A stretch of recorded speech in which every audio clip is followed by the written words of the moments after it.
Hello বন্ধুরা, তোমরা সব কেমন আছো? আশা করি সব ভালো আছো। আজ হঠাৎ করে আমি বাড়ি যাচ্ছিলাম, হঠাৎ করে হাতটা আমি ছাড়লাম। মোটামুটি একটা মোটামুটি পিক আপ ছিল, মোটামুটি 70 পিক আপ ছিল। হঠাৎ করে যখন পিক আপটা চাই তখন হ্যান্ডেলটা অটোমেটিক কাঁপতে লাগে, এমন কাঁপতে লাগে মানে কী বলবো, মানে ফেলে দেওয়ার সম্ভাবনা বেশি থাকে। এই করেই দুর্ঘটনাগুলোও ঘটে। আজ আমার সঙ্গে এইসব ঘটেছে, ওই জন্য আমি এটা ভিডিও ক্যামেরায় ক্যাপচার করে রাখলাম। তোমাদের সঙ্গে কীরকম কোনদিন ঘটেছে? যদি কোনদিন ঘটে থাকে আশা করি আমাকে জানাবে, মেসেজে কমেন্ট বক্সে জানাবে, ঠিক আছে?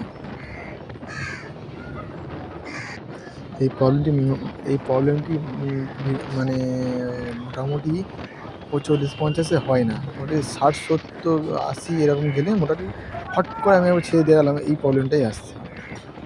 সব বাইকে হয় না, কিন্তু নিনজা 300 হচ্ছে, পালসার 125-200 এসব হচ্ছে।